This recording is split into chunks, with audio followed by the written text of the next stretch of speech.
Assalamualaikum, Shalom, Om Swastiastu, Namo Buddhaya, Salam Kebajikan, Salam Sejahtera untuk kita semua.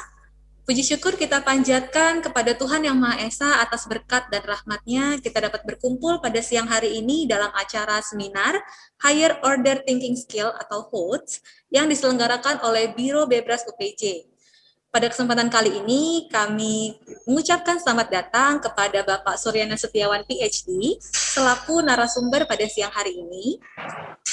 Kami ucapkan selamat datang juga kepada Ibu Safitri Jaya Eskom MTI, selaku Koordinator Biro Bebras UPJ, kepada Bapak Ibu Kepala Sekolah dan Guru Sekolah tingkat SD, SMP, SMA, SMK se-Jabodetabek, serta Bapak Ibu dosen Universitas Pembangunan Jaya. Semoga dimanapun kita berada, senantiasa dalam keadaan sehat dan berbahagia. Sebelum memulai acara, marilah kita berdoa untuk kelancaran acara ini, berdoa sesuai dengan agama dan kepercayaan masing-masing di tempat masing-masing. Kita mulai.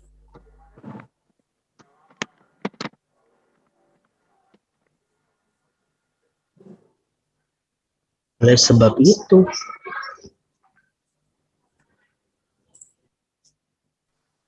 Berdoa selesai. Acara selanjutnya, marilah kita mendengarkan sambutan dari Koordinator Biro Bebras UPJ, Ibu Safitri Jaya Eskom MTI. Kepada Ibu Safitri, kami persilahkan. Terima kasih Mbak Eka. Selamat siang Bapak Ibu guru semua dari Sekolah BPK Penabur dan juga Sekolah NOA. Selamat siang Bapak Surya yang sudah berkenan hadir di tengah kita memberikan pemahaman tentang salah satu materi yang nantinya akan menjadi materi dasar kita dalam berkegiatan.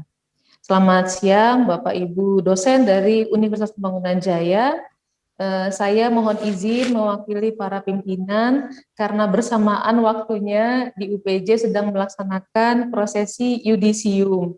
Sehingga ini saya izin sebentar untuk menyapa Bapak Ibu semua, semoga selalu dalam keadaan sehat.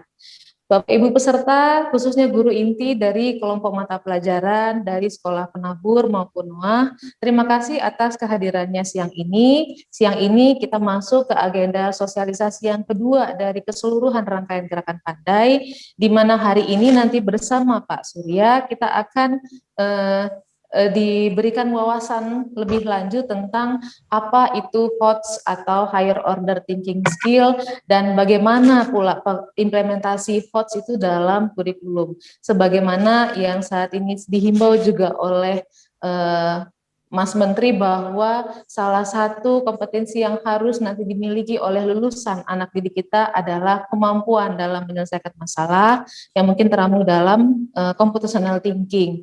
Mungkin tidak banyak yang saya ingin sampaikan kepada Bapak Ibu. Selamat mengikuti acara pembekalan untuk hari ini. Sebelumnya nanti kita akan bertemu lagi di akhir acara untuk pembekalan technical meeting, persiapan pelatihan kita selama 5 pekan ke depan. Itu saja mungkin dari saya, Mbak Eka. Saya serahkan kembali kepada MC dan selamat mengikuti acara. Selamat siang.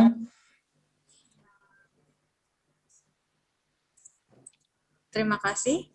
Acara selanjutnya adalah diskusi.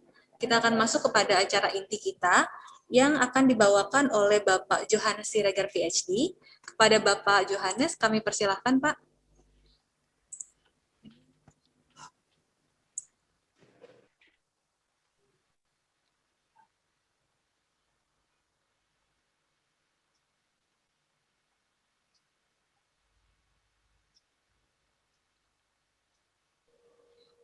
Ya, terima kasih Eka. Selamat siang Bapak Ibu guru dan juga Bapak Ibu dosen yang berpartisipasi dalam kegiatan seminar hari ini tentang HOTS Order Thinking yang akan dibawakan oleh Bapak Surya Setiawan. Sama sebelumnya kita akan mengenal dulu dari kurikulum vitae Bapak Surya. Beliau adalah dosen sampai sekarang adalah dosen dari tahun 1989, dosen di Universitas Indonesia pada Fakultas Ilmu Komputer. Dapat ya mengajar dengan banyak khususnya tentang hal-hal khusus tentang pemrograman, jadi tentang komputasi, ya, teoritis dan juga dalam aplikasi.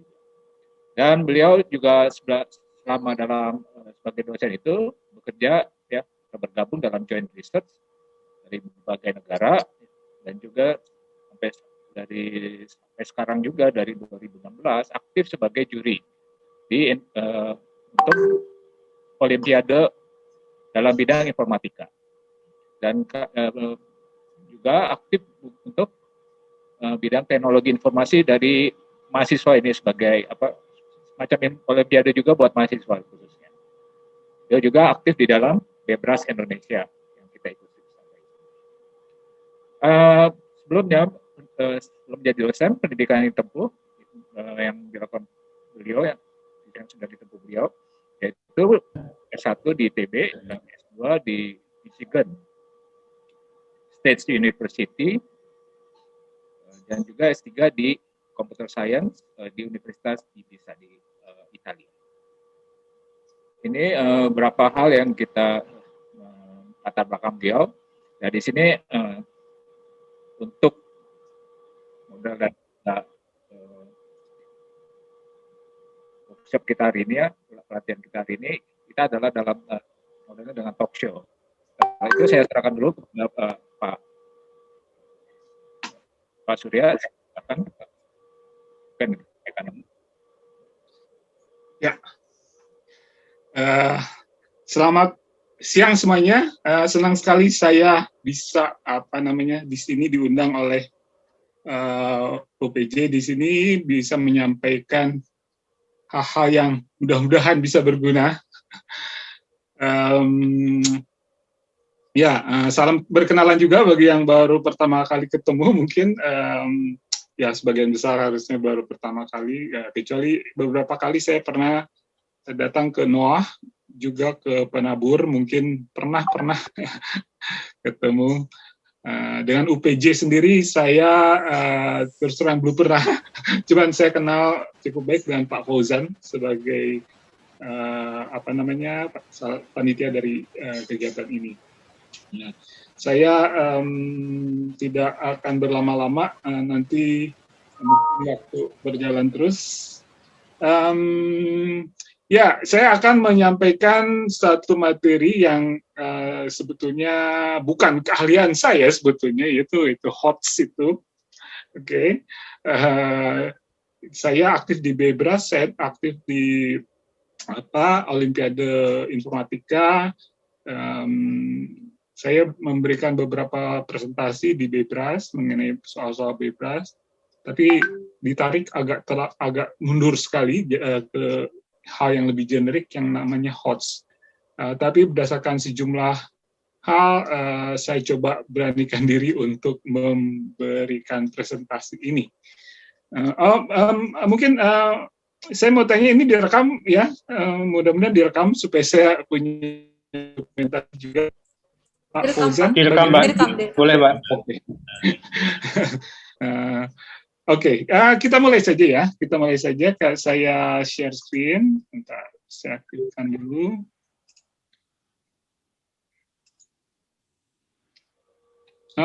By the way, kalau misalnya suara saya kurang bagus, tiba-tiba internetnya slow down, tolong dikasih tahu, ada yang mengingatkan, mungkin saya ulangi lagi bagian yang terputus itu, begitu ya. Jadi, oke, saya akan mulai tampilkan slide-nya. Oke, mudah-mudahan terlihat. Sudah terlihat ya? Oke, jadi langsung saja. Ketika kita bicara tentang HOTS, ya, apa yang terpikir dalam pikiran saya, apa yang muncul dalam pikiran saya, itu seolah-olah saya diminta mengajari ikan berenang, begitu ya, betul nggak sih? Mengajari, karena HOTS itu kan sekarang memang sudah bagian dari pembelajaran di program keguruan ya, pendidikan di di bidang yang bersangkutan. Saya sendiri kan bukan guru, saya dosen.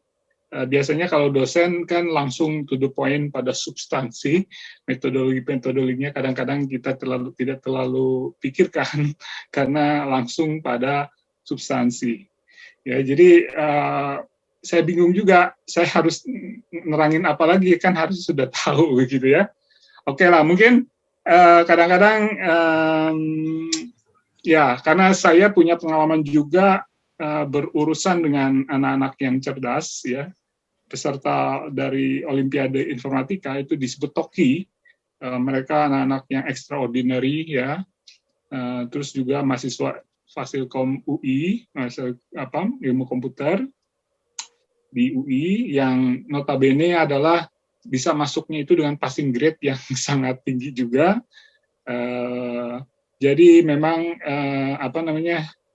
ketika saya berhadapan dengan anak-anak bebras, saya merasakan ada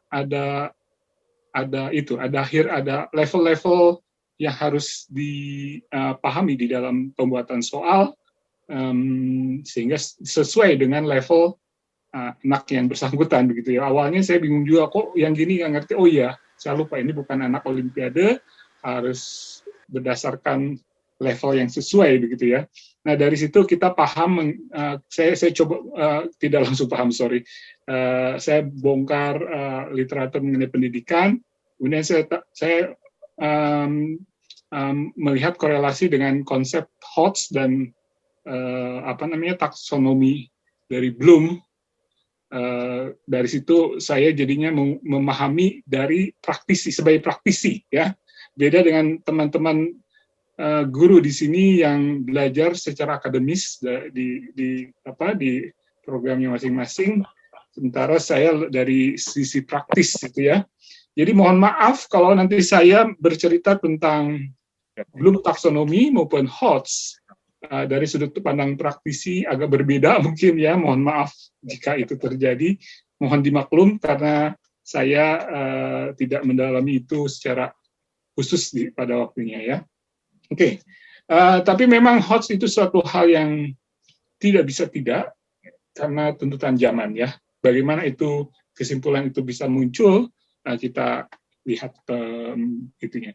Oke, mungkin sebelum meneruskan, saya ingatkan kalau tiba-tiba terlintas pertanyaan atau komentar, tolong dituliskan di chatting ya. Nanti teman dari panitia atau mungkin moderator atau siapa itu bisa bantu mengingatkan saya adanya pertanyaan tersebut. Jadi saya tidak mau terlalu kaku, kita ngalir saja begitu ya. Kita ngalir saja kalau misalnya ada pertanyaan, kenapa tidak kalau kita bahas ya. Jadi ya maklum jam ini juga bukan jam yang cukup enak untuk mendengarkan presentasi seperti ini. Jadi supaya tidak mengantuk mungkin kita agak santai aja ya. Oke, jadi ini tidak perlu saya bahas lah ya. Semua sudah paham, kecuali kalau ada yang belum paham mungkin kita coba jelaskan nanti bahwa menurut Bloom proses dalam pendidikan itu ada 3 aspek: kognitif, afektif, dan psikomotorik. Dan fokus di sini adalah aspek kognitif. Kemudian taksonomi kognitif itu digambarkan sebagai suatu level-level, mulai dari yang terendah sampai yang tertinggi, mulai dari knowledge sampai evaluation. Tapi kemudian pada tahun 2001 konsep ini direvisi oleh saya salah ketika Hall ini merevisi terminologi dan konsepsi di dalamnya. Tapi saya coba baca kedua versi. Harusnya kedua versi tetap valid ya.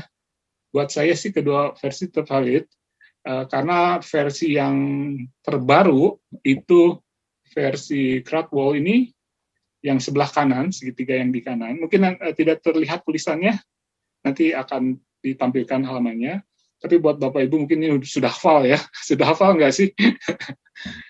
Oke, jadi ada 2 segitiga yang versi original dan yang kedua adalah segitiga Bloom taksonomi hasil revisi. Cuman buat saya sendiri, ini buat saya pandangan saya ya. Saya belum verifikasi secara akademis. Menurut saya yang versi revisi itu memang terkait dengan proses edukasi.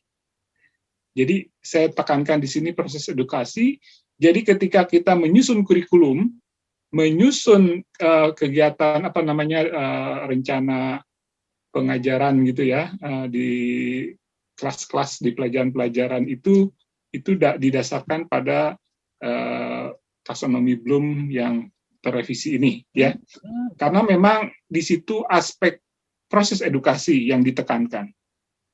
Sementara versi yang original itu lebih pada model mental ya. Apa itu model mental? Jadi analoginya seperti begini. Kalau kita ingin membangun rumah gitu ya. Oke, kontraktor pasti berpikir tentang proses membangun, betul? Ya, kontraktor memikirkan proses membangun tahapan-tahapan, biaya dan sebagainya ya. Tapi kalau saya adalah pemilik rumah, saya yang pemilik rumah, maka saya lebih concern dengan struktur yang akan dibentuk, yang akan dihasilkan seperti apa, gitu ya, strukturnya. Jadi sesuatu yang akan terbentuk di siswanya itu model apa yang terbentuk di siswa itu model atau versi yang original buat saya ya, karena menggambarkan struktur pengetahuan di dalam pikiran si anak. Sementara belum taksonomi yang versi revisi lebih beraspek apa yang akan dilakukan untuk menghasilkan bangunan tersebut gitu ya. Oke, jadi ini tolong kalau saya salah mohon dimaklum ya. Beberapa pengalaman saya itu lebih terkait dengan yang taksonomi. Jadi saya tidak terlalu memikirkan bagaimana caranya begitu ya. Oke, jadi dua-duanya kita pakai. Nah, ini detailnya mungkin untuk sementara tidak akan saya bahas. Nanti kalau ada pertanyaan kita akan harusnya semua tahu ya. Jadi kalau yang tadi versi konvensional, saya ulangi lagi. Kalau ini versi yang asli, bukan asli ya. Kalau asli berarti yang satu lagi palsu. Yang versi awal, versi asli hasil si Bloom. Bloom itu nama orang ya. Kemudian ini adalah versi revisi dari Bloom tadi oleh orang lain ya gitu ya. Oke. Nah, di sini kemudian diturunkan dari versi yang kedua, dari versi yang revisi, itu diturunkan kan kata-kata kerja ya, betul ya? Betul nggak? Kata-kata kerja ini berguna untuk menyusun action-action apa di dalam proses pendidikan yang akan diberikan pada siswa-siswa gitu kan. Nah, jadi kalau ada kata ini levelnya itu knowledge, kalau kata understand levelnya kata-katanya seperti ini dan seterusnya begitu kan ya. Oke. Nah, tapi untuk saya concernnya apa yang terbentuk di pikiran si siswa, saya masih tetap suka dengan modelnya yang semula gitu ya. Oke. Nah, kemudian sekarang masuk pada loads dan HOTS. Itu sebetulnya kan istilah terkait dengan segitiga tadi, ya. Kata high itu artinya menunjuk pada tingkat di atas di dalam segitiga tadi. Sedangkan loads itu adalah lower kan, berarti semakin ke bawah dan semakin ke bawah begitu ya.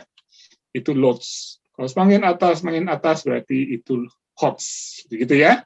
Jadi loads dan HOTS ini adalah mengacu pada konsepnya si Bloom tadi, ya. Oke, saya juga tidak akan bahas karena ini pasti semuanya sudah dipahami ya. Kecuali kalau nanti ada pertanyaan kita akan bahas. Nah, berikutnya di masyarakat maupun di dunia pendidikan kemudian muncul sesuatu seolah-olah ada dua kubu, loads dan HOTS ini. Apakah itu adalah suatu pilihan, apakah harus loads, apakah harus HOTS gitu ya. sepertinya seperti Pak Menteri bilang kan harus berpikir dan sebagainya, harus hot gitu ya. Kalau menurut saya, entah menurut Bapak Ibu dan di sini kan sebenarnya di sini pendapat saja ya. Menurut saya itu bukan suatu dikotomi ya. Artinya kedua-duanya komplementer. Nah, bisa dipahami. Jadi keduanya komplementer. Ada hal yang perlu di loads dan ada hal yang perlu berada di HOTS begitu ya. Karena HOTS sendiri tanpa loads, tanpa pengetahuan yang dikumpulkan di dalam pikirannya si siswa, dia menghasilkan kesimpulan-kesimpulan yang mungkin kurang matang gitu ya. Di dalam proses HOTS itu kan pada dasarnya proses berpikir, analisis, sintesis, induksi, deduksi begitu ya. Proses-proses yang berangkat dari hal yang diketahui di level bawah begitu ya. Sehingga kalau misalnya ada hal yang tidak diketahui, akhirnya dibuat asumsi, dibuat istilahnya adalah spekulasi gitu ya. Lalu kemudian menghasilkan satu kesimpulan yang berbau spekulasi. Akhirnya dia mengetahui sesuatu dengan salah di level atas. Jadi HOTS tetap penting ya, mendukung HOTS itu sendiri. Sebaliknya, LOTS itu sendiri kalau kita mengajari anak-anak dengan LOTS melulu ya, jadi artinya diajari pengetahuan, si anak harus menerima, dicekokin gitu ya. LOTS itu kan artinya sebenarnya hanya mengumpulkan pengetahuan ya, mengumpulkan pengetahuan tanpa ngerti atau tidak arti dari pengetahuan itu HOTS kan pemahamannya. Tapi untuk menyimpan, mengingatnya itu adalah LOTS. Lah kalau udah diingat-ingat sebanyak mungkin tanpa ada HOTS, terus untuk apa gitu kan? Betul nggak? Mungkin hanya untuk sebagai sering ada peran. Kalau jadi sekretaris misalnya bisa bantu direktur, karena si direktur biasanya pelupa, lalu tanya pada sekretarisnya bisa menyimpan banyak informasi. Nah, di situ berguna. Tapi untuk suatu decision, problem solving, nggak bisa menghasilkan hal-hal yang lebih konkret gitu ya. Oke. Jadi kalau buat teman-teman di sini yang tahu isi komputer ya, komputer itu kan ada dua komponen ya, berpikir dan mengingat. Berpikirnya itu ada alat yang namanya CPU kan. CPU itu bagaimana menghitung, mengkalikan, atau berpikir logik gitu ya. Itu di CPU. Tapi untuk mengingatnya itu memori kan. Dua benda yang berbeda gitu ya. Sehingga apakah CPU-nya dinaikin dari i3 ke i5, naik lagi ke i7 gitu kan. Atau memorinya yang diperbesar dari 4 giga dinaikkan jadi 8 atau dinaikkan jadi 16 begitu kan. Itu memori. Nah, manusia nggak seperti itu masalahnya. Manusia itu berpikir dan mengingat itu di satu tempat yang namanya otak, gitu. Ya, artinya apa coba kalau kita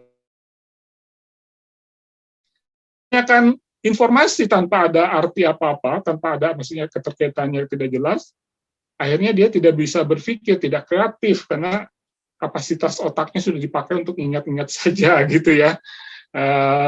Terus sebaliknya kalau tanpa apa yang diingat-ingat, dia bisa mikir tapi dia pelupa gitu.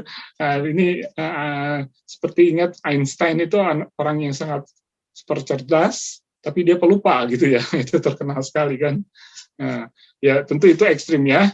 Jadi otak itu kita perlu proporsional mengisi dengan knowledge atau dengan satu kemampuan analitis, kemampuan berpikir, gitu ya. Sebentar, nggak mau berjalan. Bentar, komputer saya tiba-tiba. Oke. Nah, ini kebetulan saya tambahkan slide ini. Kebetulan ada anak saya, kebetulan kelas 4 nih ya, kebetulan kelas 4. Jadi ini bagaimana konflik antara lots dan hots itu terjadi pada pelajaran sekolah, ya. Anak saya kebetulan kelas 4 sedang mempelajari persegi, ya. Dulu namanya bujur sangkar, sekarang ternyata persegi itu bujur sangkar. Ya, dalam hal ini sebagai lots, ya, keliling itu adalah sisi dikali 4, gitu kan ya definisinya. Kalau di tingkat universitas ini adalah hots sebetulnya, berangkat dari konsep yang lebih elementer, ya. Tapi di SD cukuplah ini sebagai lots, ini oke, sebagai lots, ya. Lalu luas juga adalah sisi kali sisi. Itu kan kita berikan kepada siswa sebagai lots, ya, sebagai pengetahuan, sebagai rumus yang harus diingat, gitu ya. Nah, kemudian ketika pertanyaannya dibalik, dari keliling yang diketahui, berapa sisinya? Dari luas yang diketahui, berapa sisinya? Nah, ini kan sebetulnya bisa sebagai lots, bisa sebagai hots. Betul? Ya. Sebagai lots, ya terima saja rumusnya, gitu kan. Jadi kita jejali si anak dengan rumus. Begitu kan, kalau kita pengen gampang-gampangnya guru menerangkan ke anak, ya udah ingat aja itu rumus itu, gitu ya. Nah, tapi ini bisa merupakan satu hots. Anak diajak berpikir. Karena di dalam matematik sebelumnya sudah belajar perkalian berapa A dikali 4 jadi B. A bisa dicari dari B. Dan sebaliknya B bisa dicari dari A. Itu kan dari pengetahuan perkalian sebelumnya. Dari konsep itu kemudian si anak diajak berpikir untuk menemukan sendiri bahwa sisi dari suatu keliling persegi ini adalah 1/4 dari sisi, gitu kan, ya. Nah, tapi kalau nggak mau pusing, memang terima saja rumusnya adalah si keliling bagi 4, gitu kan. Luas juga mungkin, cuma luas mungkin si anak belum belajar akar, ya. Jadi ya pokoknya pikirin saja. Padahal si anak bisa diajak berpikir. Ini kalau misalnya luasnya 25, itu perkalian berapa kali berapa yang sama angkanya. Nah, berarti itu kan si anak harusnya bisa ingat, oh itu 5 kali 5, gitu ya. Nah, oke. Tapi di sini masih oke lah kalau itu diberikan sebagai lots, ya, sebagai rumus yang diterima. Nah, sekarang anak saya lagi bermasalah nih, saya tes. Dikasih keliling. Nah, dia masih bisa menemukan sisi, oke? Dari keliling bisa sisi. Jadi entah apakah dia berdasar rumus atau dia nalarnya yang jalan. Tapi ketika saya tanya, diberikan keliling, berapa luasnya? Bingung si anak saya tuh, ya. Jadi artinya konsepnya belum diberikan, padahal ini bisa merupakan hasil hots, ya, hasil hots. Kalau guru mungkin maunya supaya capek lah nerangin, gitu ya. Udah dikasih nih rumusnya, gitu kan. Nah, tapi artinya anak itu dilatihnya dengan lots. Ya, kalau diberikan rumus, dijejali rumus, anak dilatih dengan lots. Padahal kalau si anak diajak untuk berpikir, untuk ketemu sendiri dari keliling bisa ketemu luas, atau dari luas bisa ketemu keliling. Nah, si anak belajar untuk hots. Yang diharapkan di dalam pendidikan masa kini itu anak-anak itu untuk bisa berpikir hots, gitu loh, ya. Jadi Anda bisa melihat perbedaan antara hots dan lots untuk kasus sederhana ini. Nah, jadi kalau si anak terlalu sering diberikan lots, si anak tidak mau lagi berinisiatif mencari. Itu masalahnya. Jadi dia harus nunggu saja rumusnya belum diajarin atau apa begitu, ya. Tapi kalau misalnya si anak sudah dilatih secara hots untuk hal-hal yang sederhana, maka dia secara refleks akan terpacu untuk menemukan sendiri hubungan antara luas dan keliling, gitu ya. Jadi di sini bisa ditangkap, ya. Kenapa kita perlu hots? Kenapa harus lots? Jadi kadang-kadang harus lots karena untuk menjelaskan bahwa luas itu sisi kali sisi, itu kan kalau di dalam kampus matematika di level kampus itu hasil dari integral kan sebetulnya. Jadi luas itu bukan sekedar rumus sisi kali sisi, tapi itu adalah di dunia akademis tingkat tinggi itu adalah integral. Jadi dijelaskan dari integral, lalu dapatlah high order-nya itu adalah sebagai sisi kali sisi gitu kan, bukan rumus yang sudah jadi. Tapi untuk SD kan nggak mungkin lah ya diajarkan integral gitu kan. Jadi ada level yang memang diberikan sebagai loads, tapi jangan semua dihabiskan serjam. Jadi loads, si anak nanti dia tidak punya inisiatif. Karena berpikir HOTS itu kan berpikir try and error kadang-kadang. Kalau misalnya dia salah ya nggak apa-apa, dia belajar untuk berpikir kan. Jadi nanti kita pandu untuk ke arah yang benar begitu. Oke? Jadi untuk bagian pertama di sini kira-kira ada pertanyaan, ada komentar, silahkan. Cukup jelas apa yang. Jadi kita berangkat dari definisi HOTS supaya pembahasan selanjutnya bisa diikuti, karena kalau sudut pandangnya berbeda nanti membingungkan ya. Jadi mungkin saya salah, tapi kira-kira yang saya maksud dengan HOTS itu adalah demikian ya. Jadi kalau kita simpulkan, HOTS itu adalah, dari LOTS dulu. LOTS itu adalah menggunakan otak itu untuk menyimpan informasi ya, atau data atau apalah ya, sesuatu rumus atau apa. Kemudian HOTS itu adalah kita menalar sendiri untuk menemukan, begitu ya, untuk menemukan. Jadi HOTS itu ada suatu program, seolah ada program yang berjalan. Kalau LOTS itu mengambil dari database saja, ngambil saja begitu ya. Bisa ya analoginya ya. Jadi keduanya diperlukan gitu ya. Jangan takut, LOTS diperlukan, HOTS juga diperlukan. Oke, adakah pertanyaan untuk sementara? Saya nggak melihat checkbox. Ada yang bisa melihat kalau ada pertanyaan? Mungkin silakan Bapak Ibu kalau ada pertanyaan langsung saja. Boleh Pak Jom. Selamat siang Pak Jom. Saya belum sempat mengetik. Boleh izin bertanya lewat? Ya, silakan. Iya Pak Surya, selamat siang. Sebelumnya mungkin pencerahan juga Pak bagi saya yang baru bergabung juga sebenarnya dengan HOTS dan juga computational thinking ya. Jadi kalau minggu lalu dan beberapa minggu yang lalu kita disosialisasikan terkait computational thinking sendiri. Nah itu sebenarnya kaitannya Siti dengan HOTS ini seperti apa ya Pak, gambaran lebih jelasnya sebelum kita benar-benar detail nanti membahas soal HOTS seperti itu. Jadi biar masing-masing tahu kaitannya. Oke. Jadi saya jawab langsung dulu ya. Saya jawab langsung. Kalau ada pertanyaan nanti siapkan berikutnya dijawab lagi. Jadi ya memang sebetulnya saya tadinya berpikir ini presentasi pembahasan mengenai computational thinking, tapi karena judulnya HOTS, jadi saya tarik ke konsep tentang HOTS lebih awal, lebih hulu lagi gitu ya. Nah, computational thinking sendiri pasti adalah HOTS ya, pasti adalah HOTS.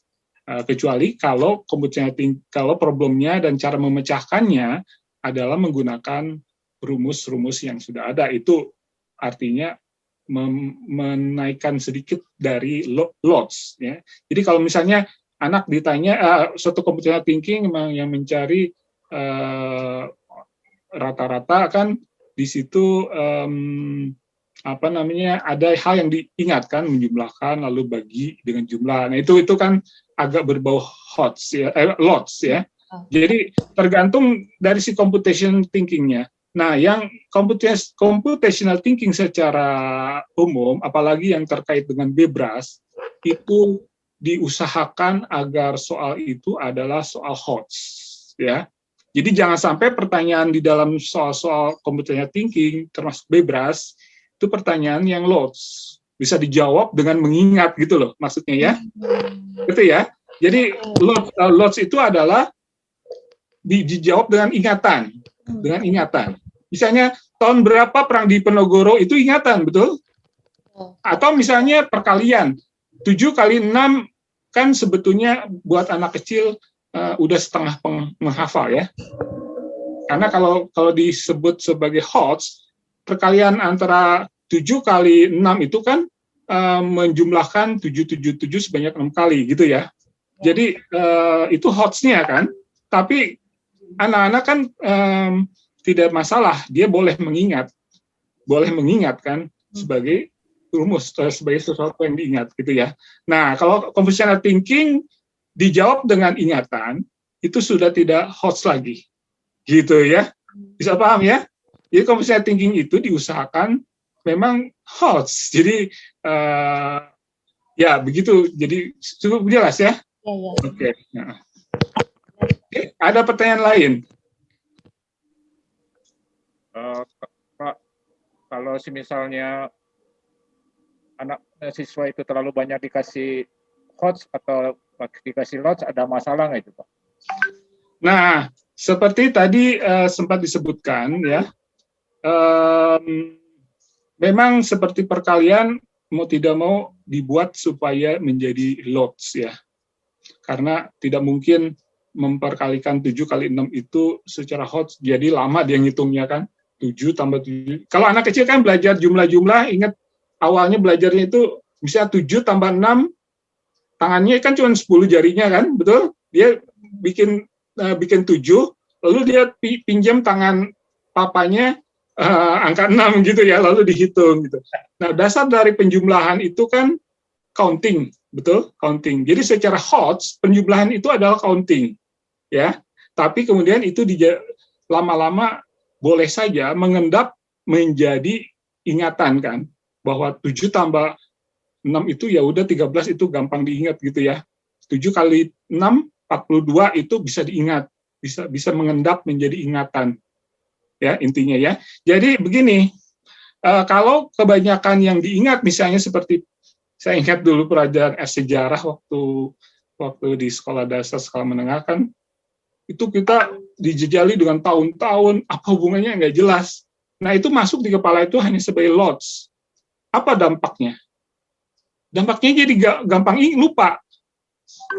Tahun yang masuk di level LOTS itu mudah lupa loh ya, mudah lupa. Oke? Kecuali kalau mempunyai satu kesan khusus. Nah, Indonesia merdeka 1945 pasti semua ingat gitu ya, karena setiap tahun ada peringatannya. Jadi ada yang dikatakan dengan jembatan keledai. Ya, sudah semua tahu pasti ya yang namanya jembatan keledai. Jembatan keledai itu apa sih dari konsep high order thinking ini? Itu merangkaikan pengetahuan-pengetahuan di level knowledge ini di dalam satu struktur. Yaitu ya. Jadi ada asosiasi antara informasi yang disimpan di level knowledge itu dengan dengan struktur yang lebih tinggi. Ada yang lebih high di situ ya. Nah, jadi dia ingat tapi banyak nanti cepat lupa, percuma. Ya. Jadi kalau kebanyakan informasi low order yang dikumpulkan di kepalanya, pertama dia jadi nggak kreatif seperti yang tadi saya katakan. Dia juga terbiasa untuk dicekokin. Terbiasa dicekokin itu, dia nggak berani berpikir, menganalisis bahwa itu baik atau jelek. Dia harus menunggu orang tua menyebutkan itu jelek atau itu baik. Nah, kan itu jelek nggak? Punya anak yang nggak bisa lagi decide sendiri ya. Ngerti ya? Jadi ada anak yang nggak bisa memutuskan, karena semuanya dicekokin oleh orang tua, sebagai LOTS, masuknya ke bawah. Tapi kalau dia tahu kenapa begitu, itu kan di dalam konsep taksonomi itu terbentuk satu segitiga di pikirannya itu, dan itu sangat kuat sekali strukturnya. Jadi apa yang dia ingat itu diperkuat oleh struktur di atas yang membuat ingatan itu tidak pernah ya lupa, karena faktor umur itu lain lagi ya. Lupa faktor umur, tapi setidaknya dia tahu kenapa begitu ya. Oke. Nah, sekarang jeleknya apa kalau kebanyakan HOTS? Nah, kalau dia nggak kekurangan ini, dia nggak bisa pengetahuan, dia yaitu nanti susah untuk menganalisis sesuatu dengan pengetahuan yang minim, itu masalahnya apa? Yaitu tadi seperti yang saya katakan, dia mengisi dengan spekulasi. Kira-kira ini begini deh kalau nggak salah gitu kan ya. Jadi hal faktual itu tidak ada, akhirnya spekulasi kan. Jadi apa kesimpulan yang didapat di level atas, walaupun dia pinter, tapi nggak dilengkapi dengan data, hasilnya itu nanti spekulasi. Begitu ya. Oke. Nah, si Einstein ini dia katanya ya dia punya buku catatan untuk apa mencatat yang dia gampang lupa gitu kan. Nah, itu mungkin satu tekniknya gitu ya. Tapi ya secara umum ya tetap keduanya penting ya. Oke. Saya rasa jelas ya. Oke. Jelas, Pak. Ini ada 2 pertanyaan dari Ibu Febi dan Pak Marsudi. Saya bacakan pertama dari chat ini. Siang Pak, saya Febi dari NOA. Bertanya, selama hampir 10 tahun saya mengajar di SD. Sebagian anak hanya menghafal lots. Dan ketika guru memberikan soal HOTS, mereka seringkali mengalami kesulitan untuk menjawabnya. Padahal mungkin sebagian soal hanya diputar saja. Apakah ada cara sederhana untuk melatih kemampuan siswa agar lebih memahami pertanyaan yang mengarah kepada HOTS? Terima kasih. Ya, itu saya jawab dulu ya. Jadi itu kan jadinya kan menjadi kebiasaan yang seperti saya katakan, kalau dicekokin terus, berikutnya dia nunggu, nggak berani untuk berinisiatif untuk memutuskan, menilai. Kan salah satu aspek dari taksonomi itu nanti di puncaknya itu adalah bisa menilai, ya bisa menilai. Dia nggak bisa menilai karena dia nggak punya keberanian untuk itu. Gimana caranya? Ya dimulailah. Itu masalah kebiasaan ya. Jadi itu masalah kebiasaan juga.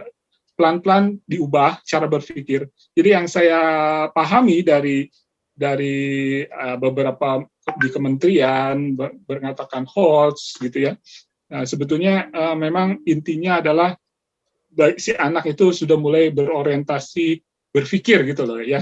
Bukan dicekokin nunggu dari orang tua atau guru harus begini, bukan gitu ya. Jadi harus belajar berpikir. Jadi tapi itu memang merubah kebiasaan jadinya kan. Ya, jadi sebelumnya kebiasaan nggak suka sayuran, lalu tahu sayuran itu sehat, mengubah itu juga tidak mudah, harus satu proses ya. Oke, jadi saran saya tetap merupakan suatu program untuk terus ke sana. Oke? Ya mungkin kita berlanjut dulu ya. Kita berlanjut nanti. Gimana Pak? Mau nanti aja. Iya, kita lanjut dulu ya. Nah, tadi saya dengar ada pertanyaan satu lagi. Ya. Oke. Ya. Nah, kita balik lagi ke slide. Ya, yang namanya soal-soal HOTS itu adalah soal-soal di mana bisa mengarah, kalau di sini saya tampilkan dalam bentuk segitiga taksonomi itu kan. Yang namanya pengetahuan itu kan adanya di sini kan, di level bawah sini. Sebentar saya tampil pena saya. Jadi yang di bawah itu kan semua pengetahuan ya. Nah, ini adalah yang diajarkan oleh suatu mata pelajaran oleh guru subjek. Itu kan pengetahuan subjek ini, betul ya? Kemudian ditambah ada beberapa hal yang dia tahulah dari orang tua, dari teman, dari mass media gitu ya, pengetahuan dari lingkungan. Kemudian bisa jadi ada pengetahuan di subjek terakhir yang tidak diajarkan oleh si subjek, misalnya matematika gitu ya, padahal pelajarannya pelajaran ekonomi gitu ya kalau di SMA, atau kalau di SD pelajaran IPA ya, di sana pelajaran matematika. Nah kan artinya tetap ada yang kepakai di sana. Nah kemudian ketika soal itu dituliskan di sini, harus berangkat dari pengetahuan yang ada di sini, betul? Ya, harus berangkat dari pengetahuan. Kalau misalnya ada pengetahuan yang tidak tercover di pengetahuannya si siswa, soal itu tidak baik ya. Atau kalau pengetahuannya bisa jadi merupakan sintesis beberapa pengetahuan yang ada, nah itu boleh ya. Jadi itu dari area sini, gitu ya. Jadi dengan sintesa menghasilkan satu pengetahuan yang kemudian akan muncul di soal ini. Nah, kemudian dari definisi dari fakta yang diberikan di soal, di sini pertanyaan. Mungkin di sini pertanyaannya masih sederhana ya, tapi merupakan hoax, sesuatu yang harus dipikirkan untuk dapatkan solusinya, bukan untuk diingat ya. Nah, kemudian naik lebih sulit lagi. Jadi di sini menunjukkan tingkat kesulitan soal ya. Jadi tambah analisisnya tambah banyak, tambah belit-belit gitu ya, tambah susah. Nah, nanti akan membangun segitiga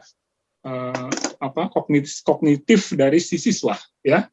Jadi semua bidang, semua subjek itu hoax-nya adalah demikian ya. Nah, mungkin di sini akan menjawab pertanyaan, apakah thinking order itu sesuai dengan kelas? Maksudnya gini, kalau kelas hoax itu hanya untuk kelas atas saja gitu ya. Nah, seringkali muncul begitu kan ya, pemikiran begitu ya. Nah, di sini pada saat hoax itu taksonomi itu muncul, ada orang yang berpikir sudah ada kedua hal ini merupakan perdebatan juga waktu itu, tapi ternyata profesor pendidikan pada waktu itu mengatakan bahwa sejak kelas terendah pun hoax itu sudah perlu diberikan ya, sejak dia di bangku kelas 1 atau bahkan di bangku S itu ya, TK.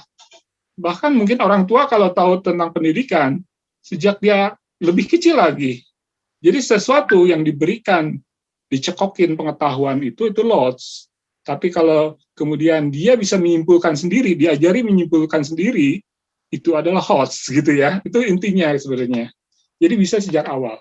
Nah, jadi segitiga itu kenyataannya itu bisa merupakan segitiga mulai dari kelas yang rendah terbentuk hoax yang kecil-kecil gitu ya. Kalau Awan itu menyatakan pengetahuan lah ya. Ini pengetahuan dari basis pengetahuan di level kelas rendah itu pun sudah bisa membangun hoax di level itu. Cuman memang tidak tinggi-tinggi amat sesuai dengan kemampuan berpikir ya. Selanjutnya pada kelas yang lebih tinggi mungkin dia dengan tambahan-tambahan pengetahuan akan membangun segitiga-segitiga yang jauh lebih tinggi, akhirnya kemudian tambah tinggi, gitu ya. Jadi di sini proses kognitif itu tetap harus sudah terjadi sejak anak itu bisa berpikir, itu intinya ya. Jadi di sini dari hal-hal yang sederhana, anak itu ajarkan berpikir. Nah, sedangkan kalau kita hanya lots saja terus ya, itu hanya kumpulan awan-awan yang memang banyak gitu ya, tapi tidak membangun sesuatu kemampuan berpikir. Itu masalahnya ya. Jadi sebenarnya proses anak itu belajar itu seperti begini. Kita hanya memberikan beberapa lots ya. Biarkan anak sendiri menemukan garis-garis yang menghubungkan titik-titik. Jadi ini istilahnya kan connecting the dot ya. Connecting the dots. Jadi kita hanya memberikan titik-titik, kemudian si anak diajarkan untuk mengisi di antara titik-titik ini. Kalau kita mencekoki seperti di bawah, itu sepenuhnya kita beri gitu ya. Sepenuhnya kita beri. Terus kalau udah di sini, si anak tidak tahu apa yang harus dilakukan. Sedangkan di sini anak tahu gitu ya, kalau ada titik-titik berikutnya tambah lama, tambah jauh, anak bisa mengisi gitu ya. Dalam dunia pendidikan itu kan tidak mungkin kita memberikan 100% pengetahuan itu tak terbatas. Jadi kita berikan titik-titik saja. Biarkan si anak mengisi antar titik-titik itu pengetahuan dia apa yang kita didapatkan dari hoax tadi. Oke, nah kita berlanjut. Jadi ketika kita memberikan soal, ya, ketika kita memberikan soal yang hoax, itu nanti kita pertama adalah meramu knowledge, ya. knowledge itu harus tentu saja sesuai dengan yang si anak bisa ketahui, ya. Kalau soalnya ada knowledge yang dari hal yang lain yang dia tidak ketahui, itu tidak bagus, ya. Jadi bisa diketahui atau bisa dia pikirkan, ya. Dia mungkin tidak menyimpan informasi pengetahuan itu, tapi bisa ditemukan berdasarkan nalarnya dia, gitu ya. Nah, kemudian di soal itu bisa dirangkumkan, ya. Jadi dari fakta yang diberikan menghasilkan rangkuman hingga membentuk satu struktur pengetahuan yang jauh lebih abstrak, ya. Lalu kemudian seperti tadi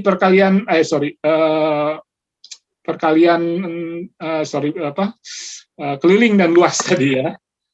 Dia bisa diaplikasikan ke data yang lain. Oh, sekarang kalau sisinya 100 berapa nih, gitu ya? Atau luasnya berapa? Misalnya luasnya 49, kelilingnya berapa, gitu. Jadi dengan memahami hubungannya bisa diaplikasikan. Jadi soal itu bisa, maksud saya, bisa berhenti di comprehension, ya, bisa berhenti di application, bisa lebih tinggi lagi berhenti di analisis, sintesis, dan evaluasi, ya. Jadi kalau di level knowledge itu kan di level yang pertama ini, ya. Tapi kemudian level, jadi ini yang pertama ini level knowledge. Kemudian makin atas dari sisi segitiganya, berarti dia semakin advance, gitu ya, soalnya. Tapi at least kalau sudah sampai sini bisa merangkum, itu suatu udah hot, ya. Tapi lebih hebat lagi kemudian bisa menerapkan, oh berarti bisa juga dipakai di sini, gitu ya.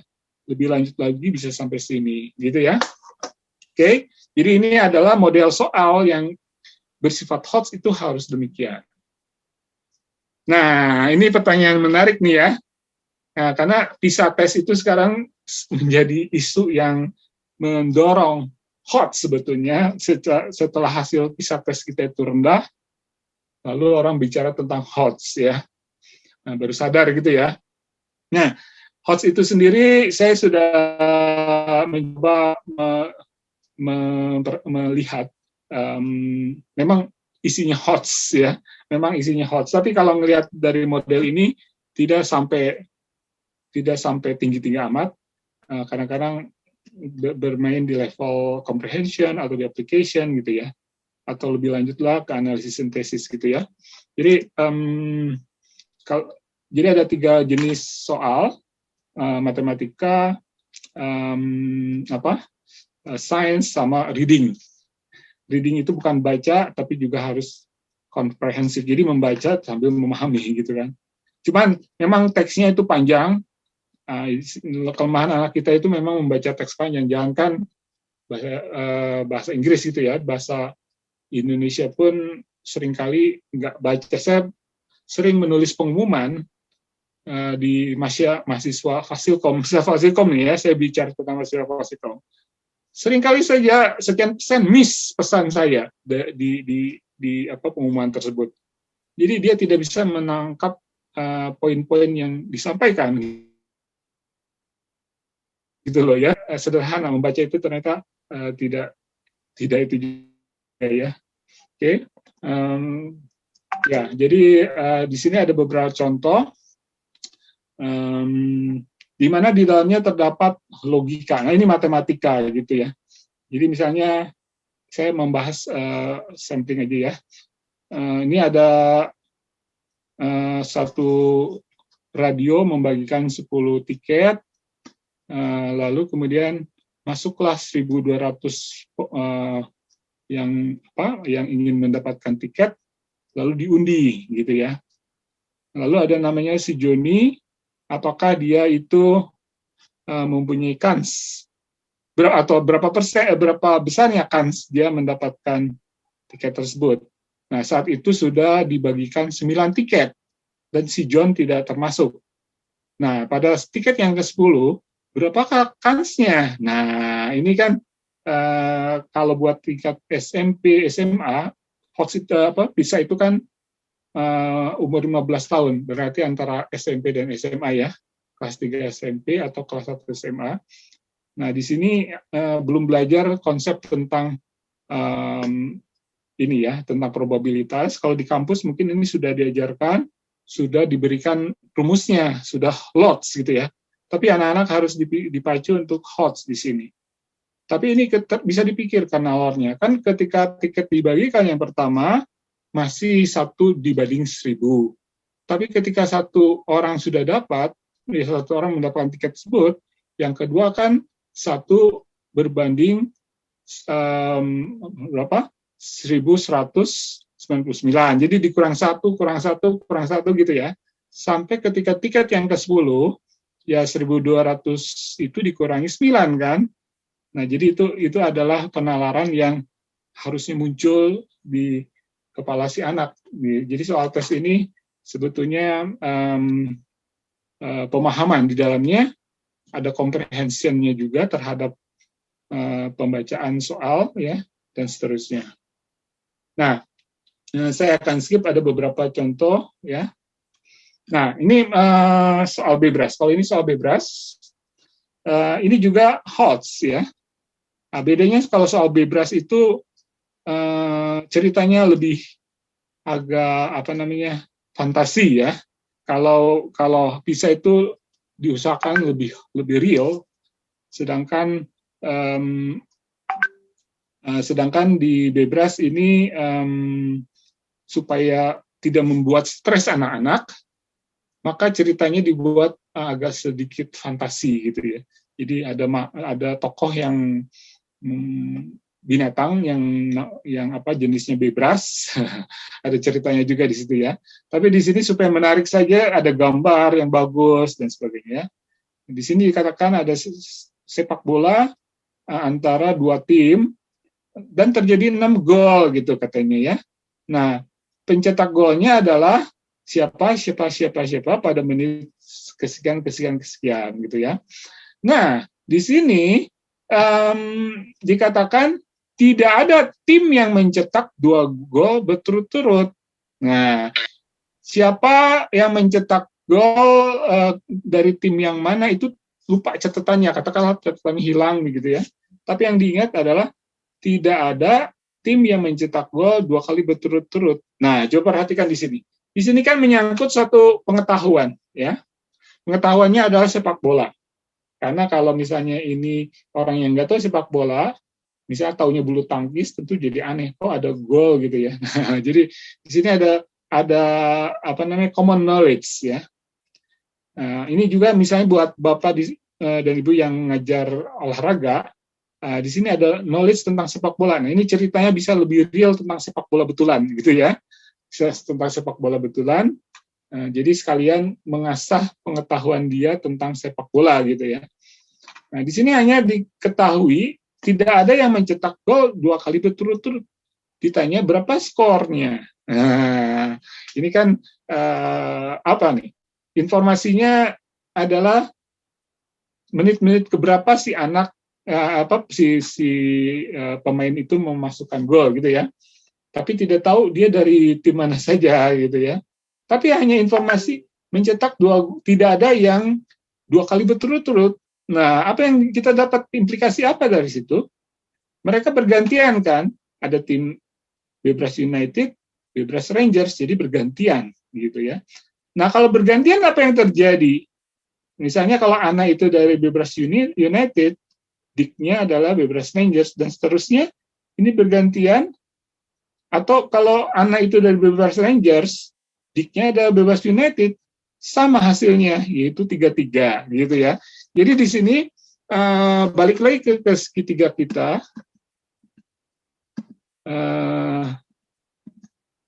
Tadi segitiga yang tadi ya. Nah, jadi ada sepak bola di sini. Ya, untuk pelajaran olahraga tentu ini adalah pengetahuan subjek mungkin ya. Lebih detail lagi nanti bisa dibuat soalnya gitu ya.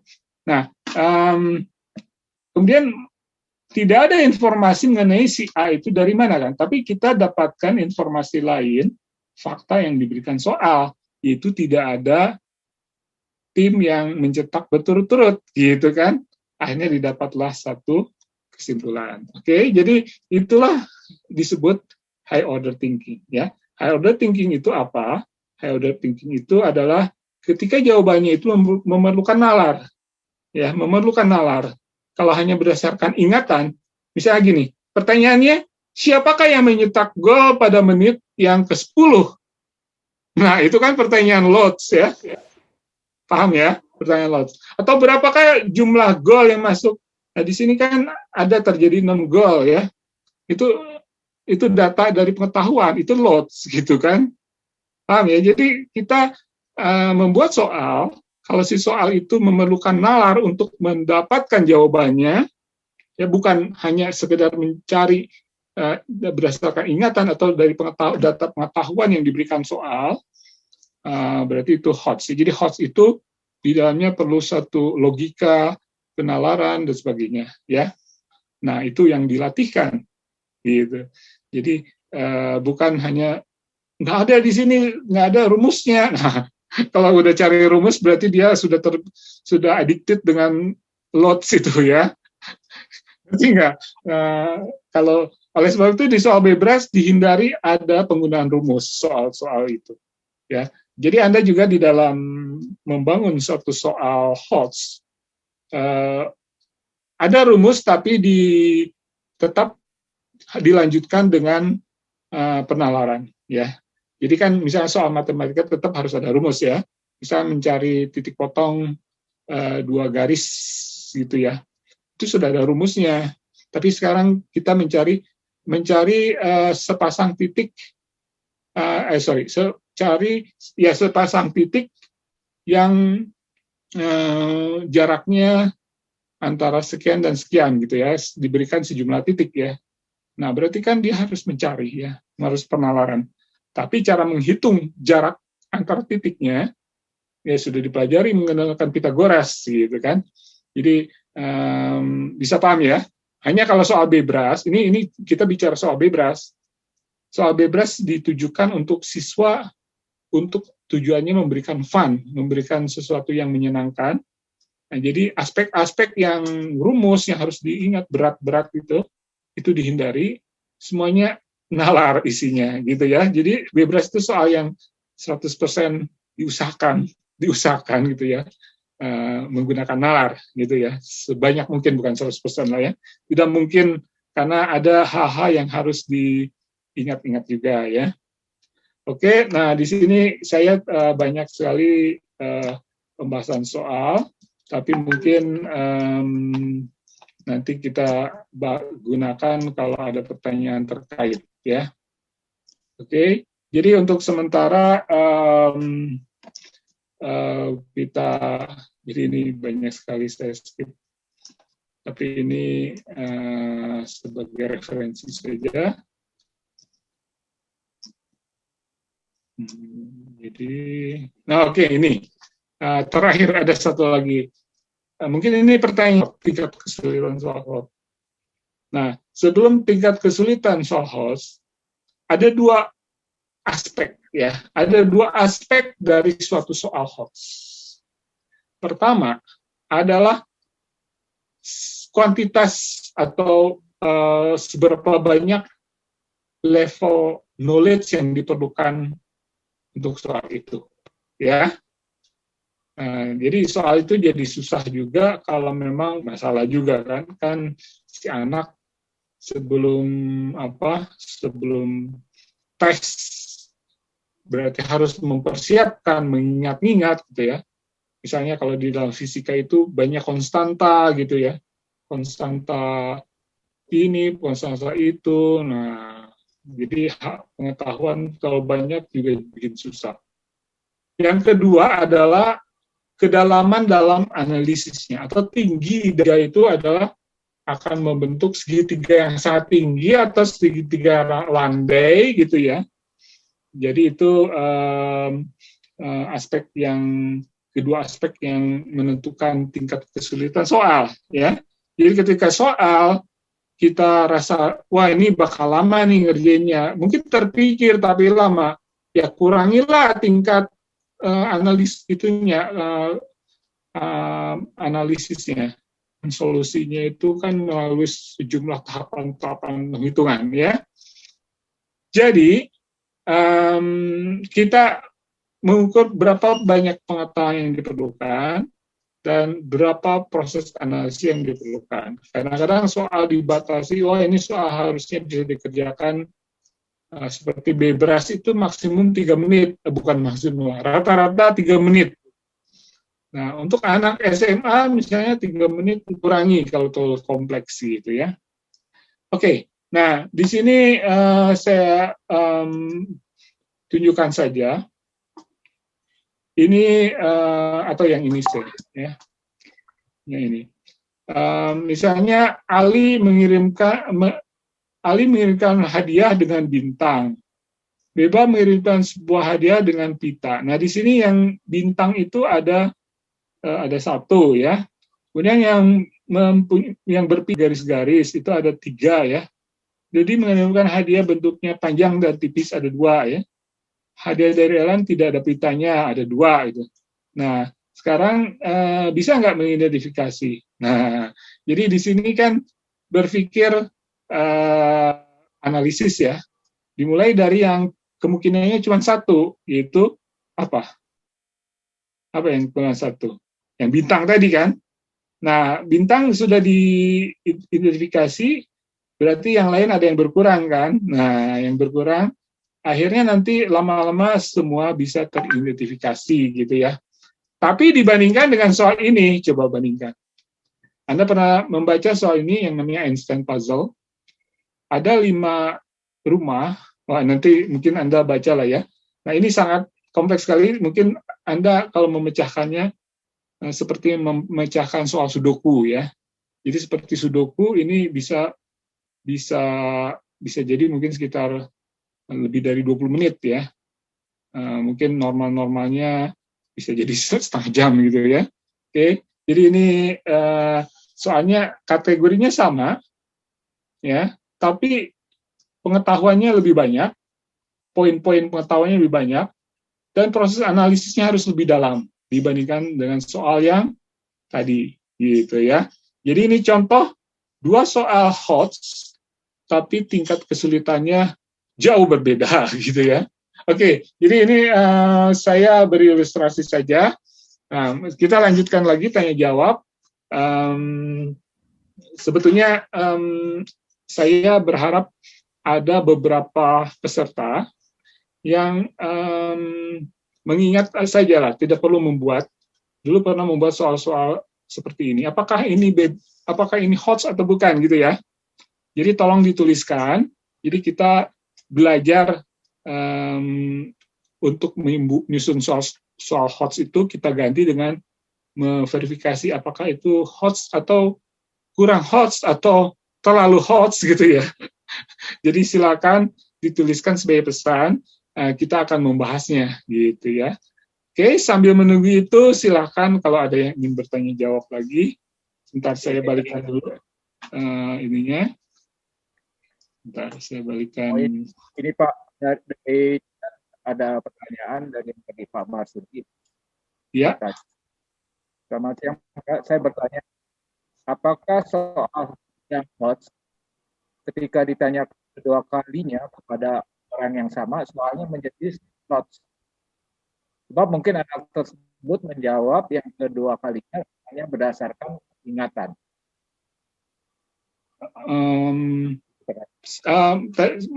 Saya tadi terputus-putus suaranya. Maksudnya ada soal, tapi bagi si A itu HOTS, bagi yang lain bukan HOTS gitu ya? Bukan.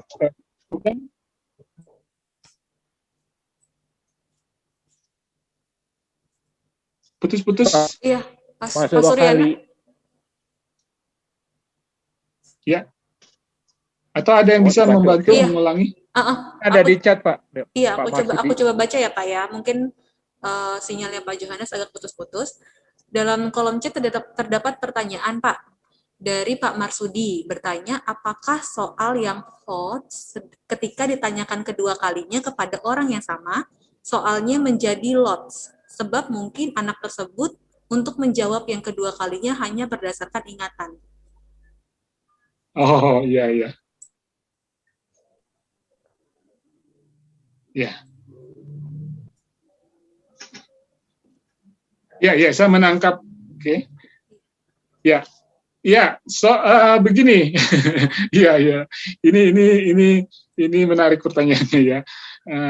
Satu soal itu kalau kemudian pertama kali ya dia memecahkan dengan sampai keringetan gitu ya, sampai setengah jam, akhirnya ketemu soalnya. Lalu dikerjakan lagi yang kedua, soalnya sama, kan dia bisa ingat jawabannya sekian gitu kan, jadi dia udah mengendap menjadi ingatan kan ya.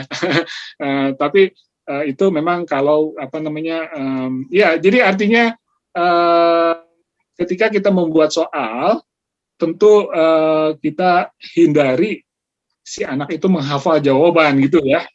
Jadi menghafal jawaban bisa dipahami maksudnya. Jadi dalam pembuatan HOTS itu bagi seorang anak bisa jadi itu udah kategorinya agak low dibandingkan yang anak yang lain, karena anak yang lain belum pernah mengerjakan soal itu gitu ya. Kalau anak yang sudah pernah mengerjakan, dia ini jadi gampang karena memang ada hal yang sudah diingat ya. Nah, ini sebetulnya sebentar saya menyimpang sedikit ya. Ini masalah bimbel gitu ya, masalah bimbingan belajar. Kan sebetulnya memanfaatkan hal tersebut. Soal yang dibuat itu berulang-ulang, hampir-hampir mirip, cuman berbeda angka-angkanya saja. Ya, betul nggak sih? Akhirnya bimbingan belajar bisa membuat satu rule of thumb gimana menjawabkan soal itu. Jadi kan itu semacam yang diingat adalah rule of thumb, jadi cara berpikirnya jadi cepat gitu. Ya, jadi bimbingan belajar itu pada intinya membuat soal tes itu menjadi lower lah ya, mungkin tidak sampai dihafal semuanya, tapi setidaknya hafal bagaimana langkah-langkah pemecahannya secara cepat gitu. Ya, jadi hati-hati kita membuat soal, memang jangan sampai diulang-ulang. Itu masalah juga sih sebenarnya. Ya, jadi betul ya bahwa satu soal itu tingkatannya itu bisa berbeda dari sudut pandang orang lain, apalagi kalau orang itu berulang-ulang mengerjakan soal itu, udah hafal dia. Oke.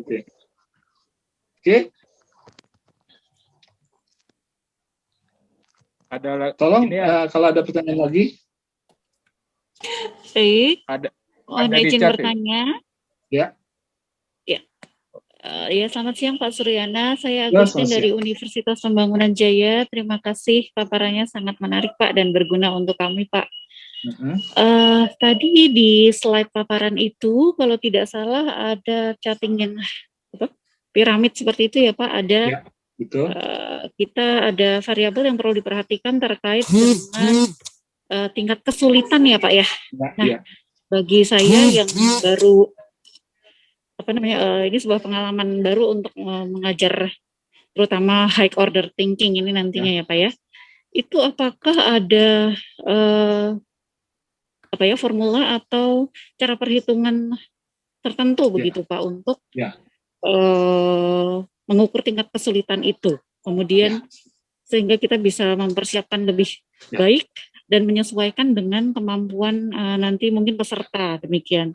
Kemudian untuk itu yang pertama, yang kedua untuk nanti kebetulan kan saya di level SMP begitu ya Pak ya, sekolah menengah pertama. Nah, apakah itu soal-soal yang di SMP yang barangkali nanti kita persiapkan itu juga termasuk dalam HOTS tadi Pak, HOTS maksud saya. Mohon pencerahannya. SMP bagaimana? SMP? Mau ulangi? Ya, SMP yang kita buat ya, soal-soal nanti kan kita kembangkan ya Pak ya dari materi yang sudah ada. Ya. Artinya apakah dari situ sudah termasuk HOTS atau kita perlu upgrade begitu Pak maksud saya? Ya. Oke. Terima kasih Pak. Ya, pertanyaannya bagus. Oke.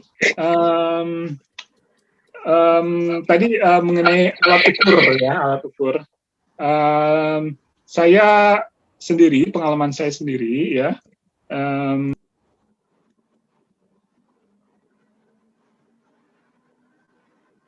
Mohon maaf, termute Pak.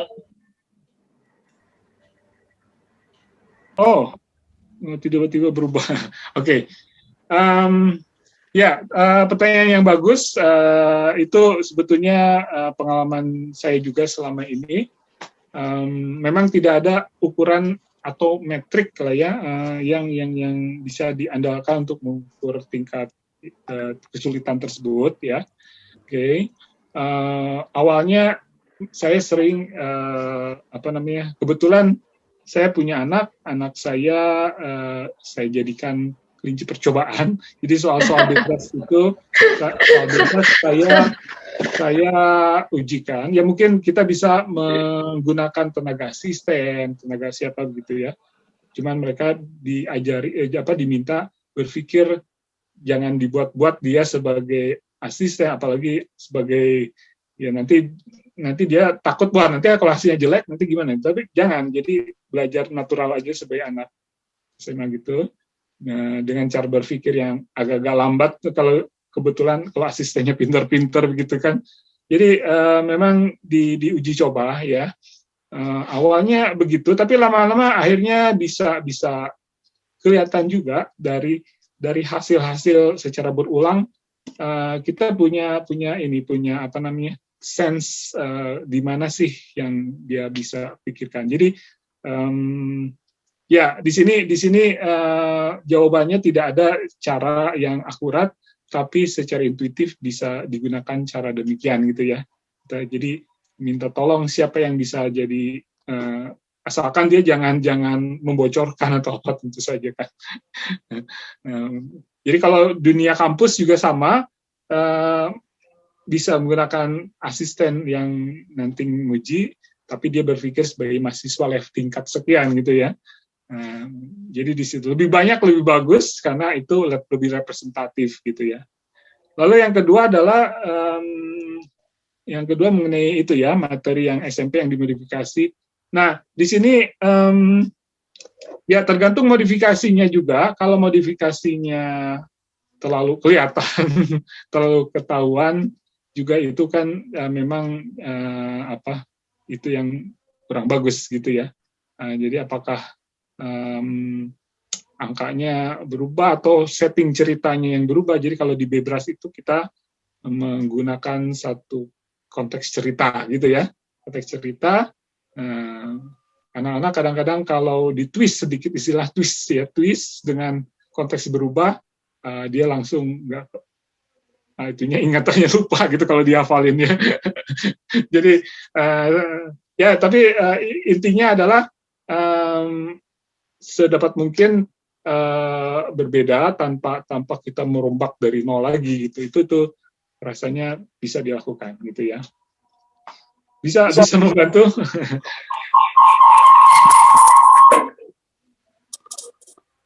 Terima kasih Pak Surya.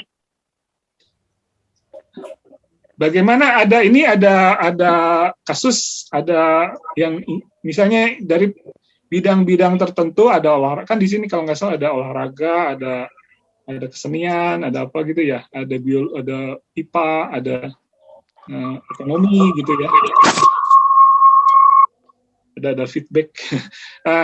Bisa nanti tuliskan saja suatu soal yang kalau memang bisa ingin dibahas itu ya. Oke, silakan. Pak Surya, saya sudah tuliskan Pak Surya untuk dinilai draft soal kira-kira cukup hoax atau masih low. Oke. Saya baca ya. Di sini ada, saya baru lihat nih yang terbawah ya, AKT Irma, betul ya?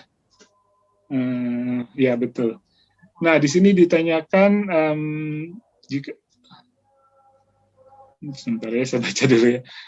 Cangkulat tanah hingga cukup, kan cangkul bibit ya, air cukup susutnya, bukan bibit buah enggak ke dalam lubang, itu tuh.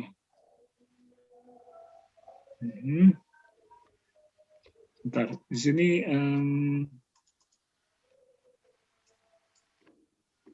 sini pertanyaannya di mana ya?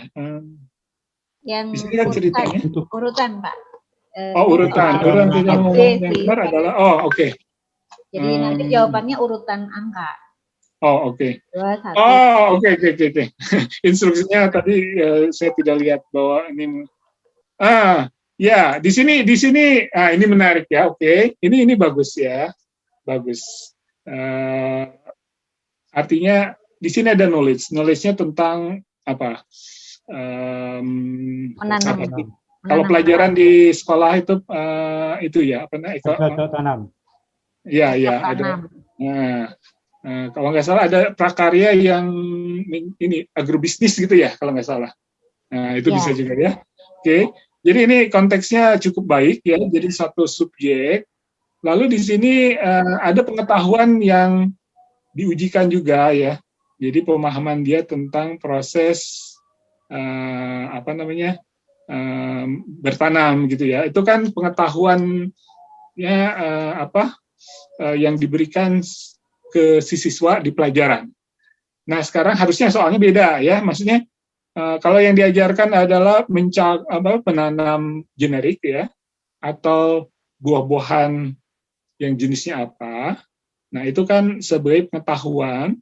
Lalu kemudian sekarang diaplikasikan pada, ini kan levelnya aplikasi jadinya ya. Kalau di dalam Bloom itu di sini aplikasi, tapi di sini ada urutan tahapan nih yang harus dievaluasi. Jadi aplikasi dan aplikasinya adalah rule untuk buah-buahan tersebut harusnya tahapan pertama, kedua, ketiga seperti apa. Nah, tapi di sini ada nggak yang tidak matching? Nah, jadi di sini si anak harus berpikir pertama mengidentifikasi ini termasuk jenis penanaman apa begitu ya. Jadi pengetahuan dia kan ada tanaman misalnya seperti padi gitu ya. Ada tanaman buah-buahan, ada tanaman apa. Nah, di sini si anak harus berpikir, oh ini mangga, berarti mangga buah-buahan yang jenis apa. Nah, kemudian diverifikasi, betul nggak ini? Nah, jadi ini adalah soal HOTS dari sudut pandang kita di sini adalah soal HOTS ya. Kecuali, nah ini ada kecualinya. Kecuali kalau di dalam pelajarannya ada tanaman mangga ini gitu kan. Berarti hanya mengingat urutan yang benarnya yang mana. Jadi HOTS-nya jadi turun kalau si pengetahuan ini untuk mangga sudah diberikan secara lengkap. Jadi yang diuji adalah mengurutkan saja, gitu ya. Bisa dipaham di sini ya. Jadi suatu soal itu HOTS-nya itu bisa setinggi apa, tergantung apa yang diberikan, gitu ya. Kalau diberikan terlalu lengkap, dia udah jadi tidak HOTS lagi, gitu ya. Dia tinggal buka buku catatan, oh ini sama, gitu tinggal. Tapi kalau kemudian dia dipaksa untuk berpikir, jadi yang diajarkan bukan buah mangga secara eksplisit, tapi buah jenis apa. Nah, berarti harus ada asosiatif di dalam pikiran si anak, mangga dengan kelompok mana, gitu kan. Baru kemudian terjadi satu proses pengurutan. Bisa dipaham ya, konsep HOTS itu adalah sebetulnya di kepala itu CPU-nya itu bekerja lah, gitu ya. Kalau LOTS itu hanya memori saja yang digunakan gitu. Ya, oke? Bisa dipahami ya? Oke. Ya, ada lagi? Sebentar, saya baca soal lain.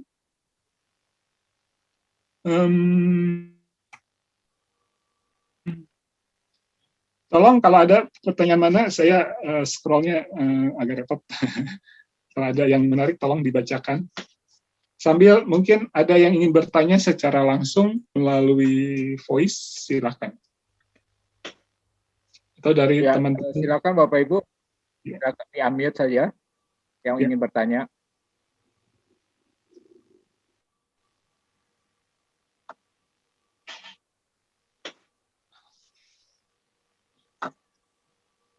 Mungkin saya yang mengajukan pertanyaan nih ya. Jadi begini ya, memang yang jadi kendala sekarang ini ada masalah siswa, masalah kurikulum, masalah sekolah, dan juga masalah guru gitu ya. Jadi di sini setiap elemen itu mempunyai komitmennya seberapa banyak terhadap dunia pendidikan ini kan ya. Kalau misalnya anak maunya pintar, anak selalu angka gitu, mungkin ya lolos aja, seperti lolos tes ya, yang penting lolos aja, nggak penting dia memahami atau tidak gitu. Nah, oke, jadi kalau itu masalah si anak ya. Nah, tapi sekarang karena bapak ibu di sini guru-guru, nah di sini terpacu nggak untuk manfaat dari HOTS ini untuk kemajuan pendidikan? Jadi di sini kalau misalnya guru-guru memang untuk bekerja dengan HOTS ini memerlukan effort yang lebih banyak. Bayangkan saja, seperti kita ngajari anak naik sepeda, itu kan kita ikut jatuh bangun juga ya, pegangin sepeda gitu kan. Aduh, pusing, biar deh nanti yang penting si anak nggak rewel ya udah gitu kan. Nah, apakah kita mempunyai attitude nggak mau pusing dengan itu, atau kita mau berusaha sedikit untuk mengolah soal supaya tidak gampang diingat gitu kan. Nah, jadi di sini tantangannya. Nah, kira-kira gimana nih? Apa yang menjadi kendala selama ini untuk sesuatu yang lebih lanjut, lebih baik lagi. Nah, mungkin ini pertanyaan saya buat semua nih. Gimana? Ada nggak alasan apa yang menjadi kendala selama ini? Silakan kalau ada yang punya argumentasi. Jadi faktor apa yang menyebabkan HOTS itu dari sudut pandang guru? Ternyata susah juga ya gitu. Kalau misalnya diperbaiki harusnya bisa gitu kan. Gimana? Ada masukan?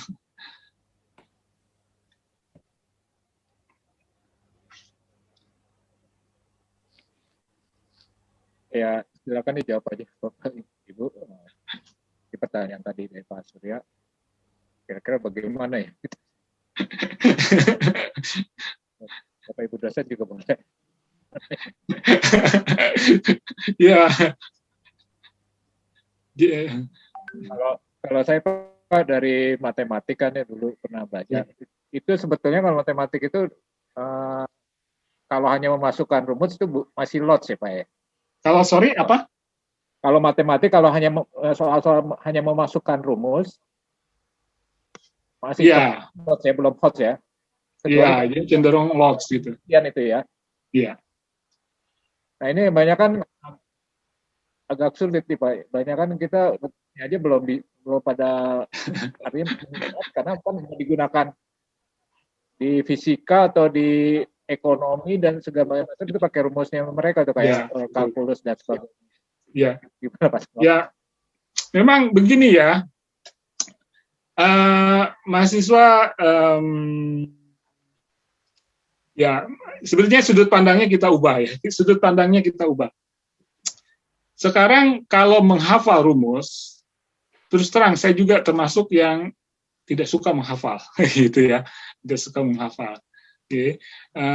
Tapi kalau misalnya bisa memahami konsep di balik rumus itu, jadi rumus itu kan sebenarnya shortcut saja, yang tadinya konsep asalnya, kemudian akhirnya jadi hanya rumus kan, betul nggak sih? Seperti tadi mencari luas dari keliling kan bisa dapat rumusnya gitu ya, dan cukup menghafal rumus dapat. Tapi di balik itu kan sebenarnya ada konsep luas dan konsep keliling yang harus dipahami. Nah, dengan memahami konsep yang lebih luas, lebih dalam, itu rumus itu akan tiba-tiba nempel sendiri di kepala gitu loh kan sebetulnya. Jadi ketika si mahasiswa atau siswa ya dalam hal ini untuk sekolah SMP, SMA dan sebagainya melihat itu hanya sebagai kumpulan rumus, memang agak mengerikan juga ngelihat cacing-cacing gitu ya. Tapi ketika berangkat dari satu hal yang konkret, kemudian begini dan begitu, akhirnya kemudian jadinya rumus, saya rasa itu akan, ya mungkin rumusnya bisa lupa, tapi pemakaiannya tahu gitu ya. Pemakaian, saya sendiri tidak ingat semua rumus. Memang tidak, Einstein mengatakan sebenarnya untuk apa sih mengingat-ingat hal yang bisa kita searching, kita cari datanya gitu ya. Misalnya dia pakai notebook, notes gitu ya, atau bisa zaman sekarang bisa Google gitu, nggak perlu lagi kita terlalu banyak mengingat gitu kan. Nah, memang yang penting konsep di baliknya gitu, konsepnya lengkap dipahami, rumus itu ya nanti tinggal buka saja gitu ya. Jadi di sini sudut pandangnya berbeda, bukan yang hadapi ada rumus, tapi konsep yang dibalik itu gitu ya. Nah, anak saya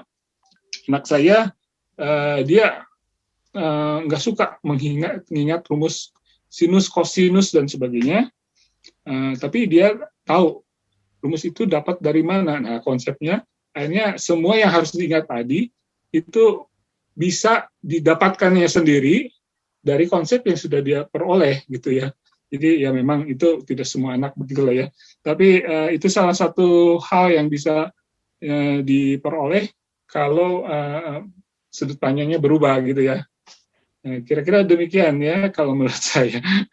Jadi kita konsep secara keseluruhan itu bisa kita pahami, rumus itu bisa muncul belakangan gitu.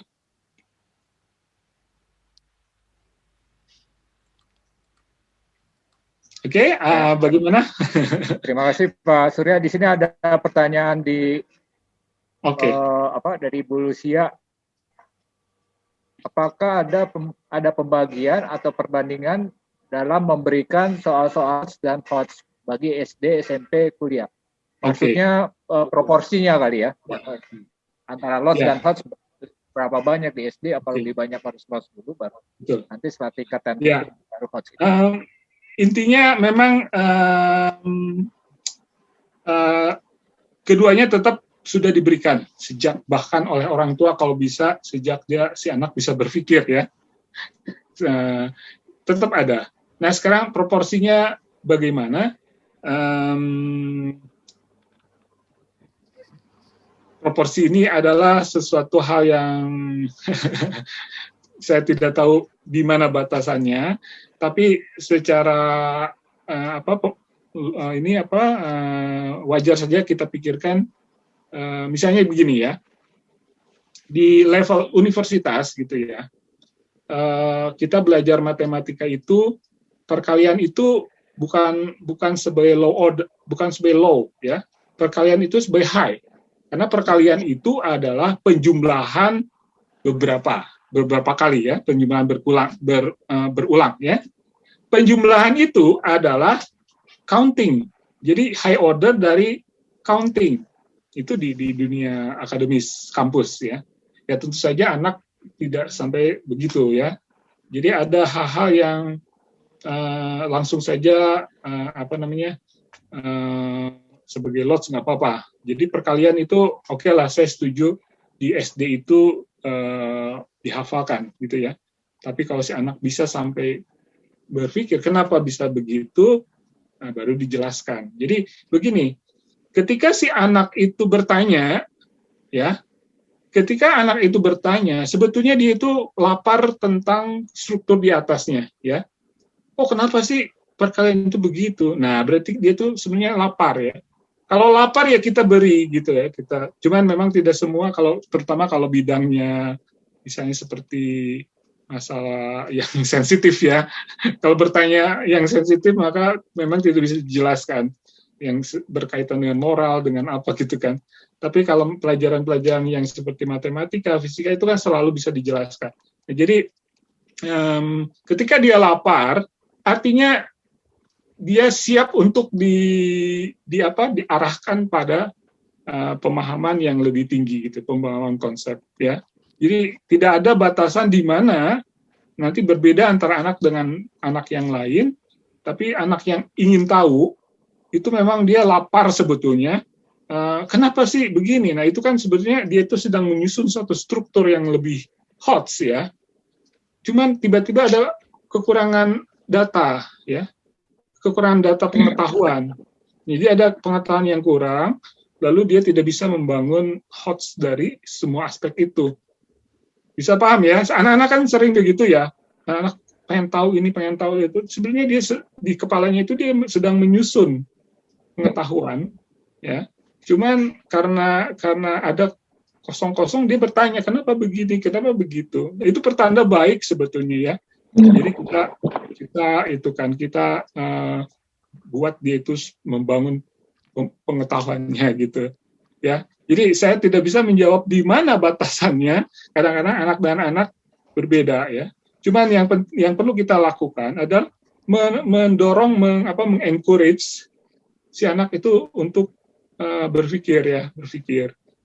Awalnya mungkin sudah terbiasa dengan dicekokin, ya, dengan low, tapi lama kita buatkan kita tahan, jangan memberikan semua yang harus dia ketahui itu sebagai loads, biarkan dia dapatkan sendiri gitu ya. Kalau memang mentok ya baru berarti dia belum sanggup, ya baru kita kasih gitu ya. Mungkin itu yang bisa saya ceritakan ya. Jadi kita jangan suapin setiap hal, tapi seperti naik sepeda kadang-kadang kita lepas supaya dia bisa jalan. Kalau tiap kali kita pegang terus dia nggak bisa gitu kan, betul ya? Ya, oke. Ya, terima kasih Pak. Ini ada pertanyaan lagi dari namanya berjudul, apakah ada model pembelajaran yang sesuai dengan HOTS, terutama untuk lower level student? Oke. Apa yang pemahamannya rendah? Ya, ini sudah mulai lebih teknis pertanyaan di bidang kependidikan. Terus terang saja saya berdasarkan buku pasti saya tidak tahu ya, hanya berdasarkan pengalaman saja. Jadi memang berangkat dari kondisi sebetulnya ya, kondisi mental. Kalau anaknya sudah terbiasa dengan dicekokin, ya mau tidak mau metode yang kita lakukan itu nggak bisa langsung hajar harus dengan HOTS. Anak itu juga nanti itu frustrasi kan ya. Jadi kita tidak bisa begitu saja memaksa. Jadi ada persuasi, ada istilahnya itu pedagogis, itu kan dari seperti orang membimbing jalan, anak kecil jalan itu kan memang ada yang cepat, ada yang lambat, semua harus disesuaikan gitu ya. Tapi rasanya tidak terlalu fancy amat metodologinya, kecuali kalau memang di beberapa disiplin di dalam kependidikan kan ada yang metode yang dikembangkan oleh si A, si B, si C gitu ya. Nah saya nggak tahu lah kalau itu ya. Ada kan di dunia pendidikan ada yang mengikuti misalnya Cambridge, ada yang mengikuti siapa ya. Aduh, saya nggak ngerti soal detail begitu ya. Tapi saya hanya common sense saja bahwa ya berpikir itu seperti anak kecil belajar, harus kita jalan kaki harus pelan-pelan didampingi, lama-lama dilepas begitu. Mungkin itu yang bisa saya sampaikan. Oke. Ya, bisa menjawab, maaf, ini sangat teknis soalnya.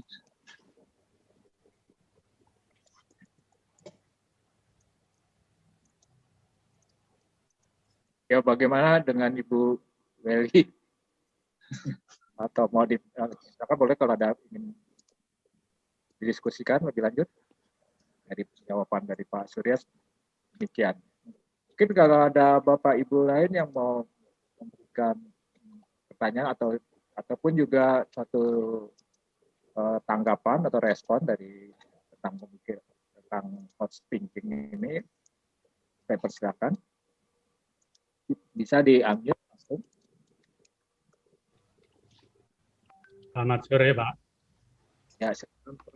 Ya, Pak Marsudi, silakan. Iya, saya Pak Marsudi. Begini, Pak. Kita sebagai guru itu kan setiap kali ketika memberikan ulangan pada anak-anak, itu selalu soal-soal yang berkualitas kita simpan untuk jadi panduan. Tetapi anak-anak kan juga berburu bang soal juga, kan sama-sama. Ya, jadi berpikir kita bikin soal saja untuk HOTS itu susah. Tetapi ketika kita simpan, besok keluar sudah nggak hot lagi. Padahal kita dituntut bikin hot terus ya. Bagaimana ini Pak?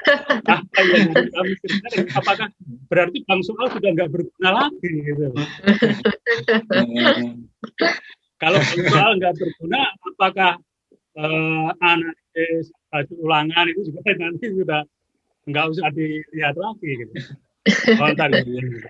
Ya, itu pertanyaan semua orang, terutama di dalam dunia pendidikan, mulai dari SD sampai dosen ya, kampus ya sama, di kampus juga sama. Ternyata mahasiswa lebih pinter gitu, bahkan sampai solusi-solusinya mereka punya gitu ya ternyata. Ya, ya memang dilema.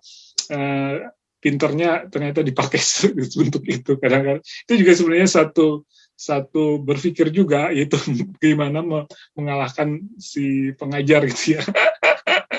Oke, memang Bang Soal, kalau misalnya kita akumulasi hingga cukup banyak sekali ya, cukup bervariasi, mungkin siswa juga susah juga sih menghafal. Kalau kita punya koleksi sampai begitu banyak, rasanya siswa kalau sampai hafal, berarti siswanya juga hebat sih sebetulnya, bisa hafal semuanya, betul nggak sih? Ya, kecuali kalau seperti working from home ini, kalau tesnya kan mereka bisa buka buku gitu, itu cerita lain ya. Tapi ya memang itu masalah kita sama-sama. Kita perlu mengumpulkan sebanyak mungkin, jadi berpacu dengan waktu. Kalau kita sendiri nggak produktif, mungkin kita kerjasama, misalnya di dalam di UPJ gini, dosen-dosen untuk kuliah yang sama, kerjasama untuk mengumpulkan.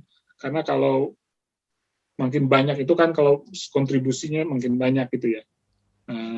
Dan kita ingat jangan terlalu dekat penggunaan ulangnya gitu. Kalau benar-benar dipakai soal yang semester lalu atau tahun lalu, wah itu memang terlalu dekat kan. Siswanya dengan kakak kelasnya kan dekat juga, sering ketemu. Jadi kalau jaraknya sudah misalnya 4 tahun, bisa jadi sudah tidak kenal gitu ya. Karena angkatan yang bersangkutan sudah lulus. Ya memang itu dilema. Kalau saya sendiri adalah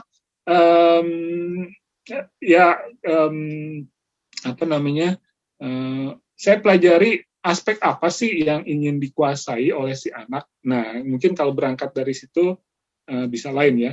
Saya di kuliah saya ada beberapa outcome atau istilahnya kompetensi gitu ya. Ada beberapa poin kompetensi yang harus dikejar, yang lebih detail gitu ya. Nah, dikombinasikan antara beberapa itu, nah tinggal main kombinasi aja, menghasilkan soal yang baru gitu ya. Nah, selama ini saya cukup bermain-main dengan kompetensinya, jadi tinggal variabelnya atau berapa yang berubah angkanya gitu aja sih sebetulnya kalau saya ya. Tapi memang tidak semua bisa begitu. Ada beberapa yang tidak terlalu banyak, jadi akhirnya keluar soalnya hampir sama gitu ya. Oke, mungkin itu yang bisa saya ceritakan. Semoga bisa membantu. By the way, ini tidak terasa sudah hampir 2 jam. Ya, silakan saya beri waktu jika ada pertanyaan ya. Pak Suryana. Ya. Ya, saya Pak John dari Penabur jenjang SD. Tadi Bapak tanya-tanya tentang guru olahraga. Saya guru olahraga, Pak. Ya, nih Pak. Okay. Kalau setelah saya ikutin dan saya mengikuti pretest 2 hari yang lewat, ada pretest yang dilakukan. Jadi yang ada unsur olahraganya itu bisa saya jawab. Karena memang dasar saya di matematika kurang. Tapi ada aspek olahraganya itu benar saya jawab. Terus untuk model-model seperti ini, menurut analisa saya Pak ya, untuk menentukan nilai rapot anak belum bisa untuk dimasukkan ke rapot. Tapi kalau untuk klub seorang pelatih, dia klub itu kan basic dasarnya sudah ada, gerak dasarnya itu sudah mereka kuasain. Contohnya di klub basket, pelatihnya basket ini, misalnya minggu depan kita ketemu dengan sekolah yang ini. Nah, disinilah sebelum ketemu dengan sekolah itu, di sini kita berikan soal-soal seperti ini, dia akan cocok sekali, pas untuk meningkatkan kualitas pertandingannya. Karena kita jangan salah, walaupun tingkat SD, saya alamin sendiri, anak itu punya ide sendiri untuk mengalahkan lawannya. Itu bukan analisa dia saat melihat permainan lawan. Itu menurut saya ada hubungannya, Pak. Gitu. Itu aja yang bisa saya sampaikan. Tapi memang bagus, tapi untuk menentukan dimasukkan untuk ke peringkat, ke nilai rapat itu kayaknya agak rentan sedikit. Begitu, Pak. Ya, itu saran dari saya. Terima kasih. Ya, terima kasih sarannya. Ya, memang ada kondisi-kondisi yang memang khusus begitu ya. Saya sadari hal itu. Oke. Cuman memang yang namanya high order thinking atau lebih detail lagi computational thinking itu ada di semua aspek ya. Jadi melalui event-event yang terjadi seperti pertandingan olahraga, sebenarnya kan itu ada hotsnya juga di situ, ada computational thinkingnya juga bahkan di sana ya, karena untuk melakukan sesuatu, jadi bisa nantinya menjadi sebuah soal ya, soal tes buat siswa. Kalau ketemu tim yang begini, apa yang harus dilakukan? Nah, langkah-langkah yang dilakukan itu kan harusnya logis kan, semuanya kan berdasarkan logika. Nah, semua yang mempunyai aspek logika itu bukan tebak-tebakan maksudnya ya. Kalau tidak logika itu ada tebak-tebakan. Nah, kalau itu ada logika, itu artinya ada aspek berpikir kan, ada aspek computational thinking. Nah, itu baik. Saya sangat setuju itu bisa dipakai gitu ya. Iya, Pak. Terima kasih, Pak. Oke, terima kasih. Oke, ada lagi pertanyaan atau apa yang ingin ditanyakan? Ada yang kurang jelas boleh juga.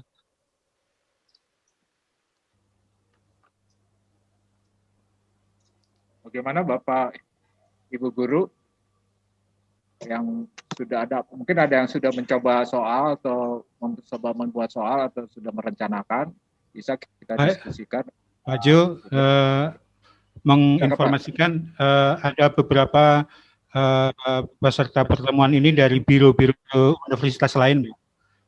Mungkin barangkali ada yang mau ditanyakan juga, karena sebenarnya jadwal kita sama Pak Sur itu sampai jam 4, kalau memang masih ada waktu silahkan.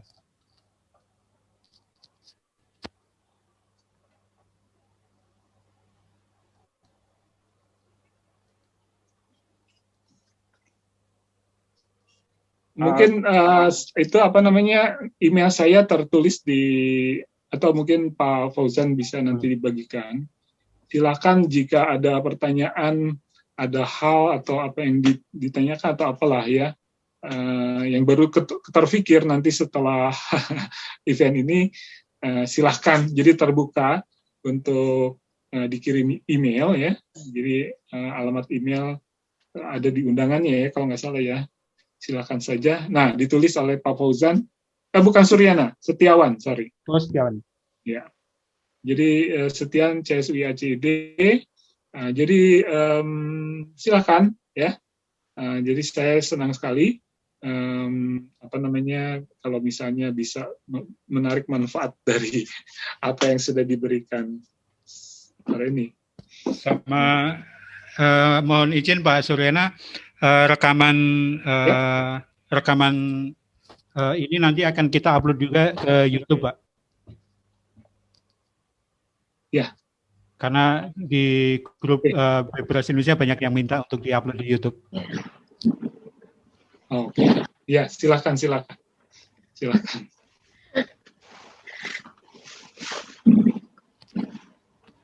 Baik, Pak Jo, kalau memang sudah nggak ada pertanyaan, barangkali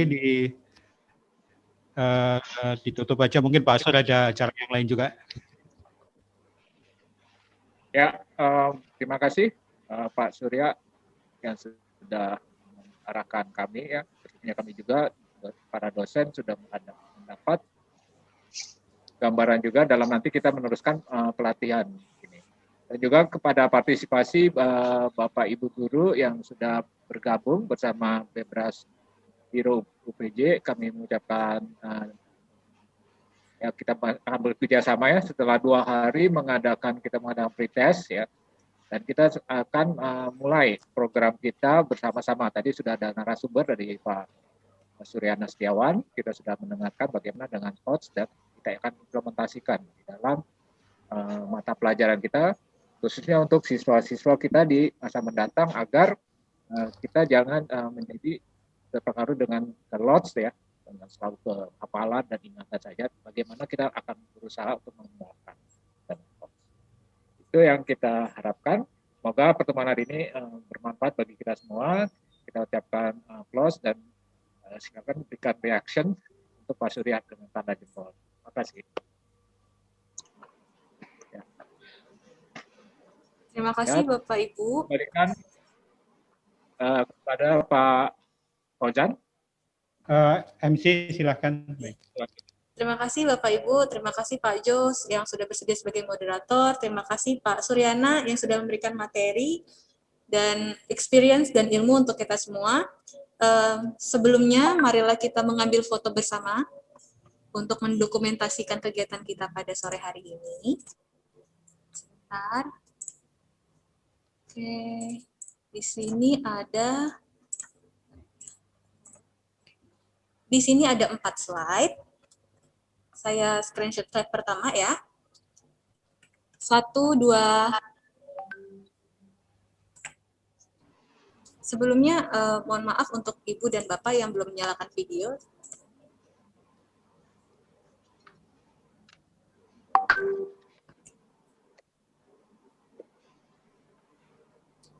Oke, kita ulangi lagi ya Bapak Ibu. Dari slide pertama, 1, 2.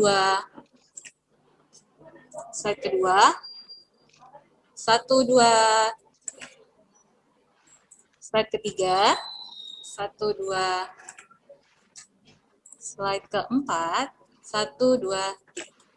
Baik, terima kasih Bapak Ibu atas kehadirannya pada sore hari ini. Semoga acara ini bermanfaat untuk kita semua.